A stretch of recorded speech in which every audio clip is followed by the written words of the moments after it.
В семье Кыльчик, проживающих в селе Казаклея, говорят в основном на гагаузском языке. Брат и сестра Ариф и Севинь в конкурсе «Лафет Гагаузча» принимают участие в 5-й год подряд. Их родители отмечают, что любовь к родному языку зависит в первую очередь от мамы с папой.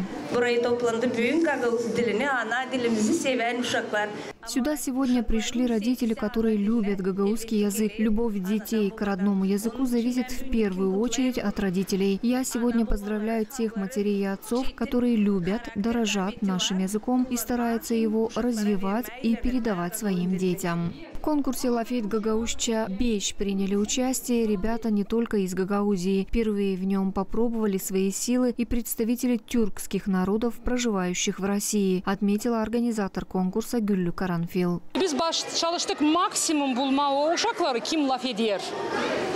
Ama ne yazık ki burada da görüyoruz hani arada uşaklarla analar uşakı da artık alışmışlar öyle olmalı ama uşaklar laf ederler bu uşaklar da oradan da. Мы постарались найти тех детей, которые говорят на гагаузском языке в семьях, но мы видим, что и здесь некоторые дети и родители переговариваются между собой на русском. Хочу отметить, что в этом году в акции приняли участие представители и других тюркских народов. Среди них крымские татары, карачайцы, балкары, кумыки, якуты и татары Сибири. Всего мы собрали 85 детей.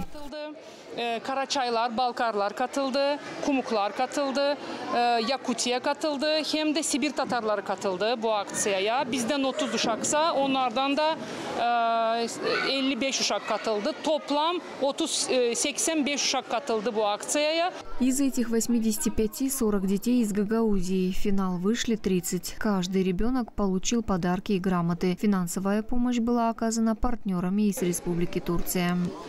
Burada Türkçenin çok güzel bir şekilde aslında öz Türkçenin konuşulduğunu görmek bizi ayrıca mutlu etti. Biz de bu projeye işte çocuklarımızın geleceği... Мы увидели и услышали, что здесь говорят на одном из тюркских языков. Это нас порадовало. Мы изъявили желание принять участие и поддержать инициативу, связанную с сохранением и развитием гагаузского языка. Очень хочу, чтобы гагаузские семьи развивали родной язык и передавали его своим детям. Kullanmalarını ve Gagauzca'yı çok daha ileriye taşımalarını özellikle rica ediyorum. Çünkü gerçekten insanların öz dillerini konuşması çok güzel. Sadece Gagauzca'nın son derece düzgün, doğru ve ısrarla konuşulmasını istiyorum. Желаю, чтобы все говорили на гагаузском языке. Народы, теряющие свой язык, теряют и свою идентичность. Поэтому берегите свой язык. Son derece dil çok önemlidir. Gagauzca'ya sevgilisi gibi sarılsınlar. Onu tavsiye ediyorum, onu istiyorum, onu rica ediyorum. Организатор конкурса выразила надежду на то, что количество участников из года в год будет расти. Алена Терзи, Вячеслав Кса, Ирина Резунец, ГРТ. Новости.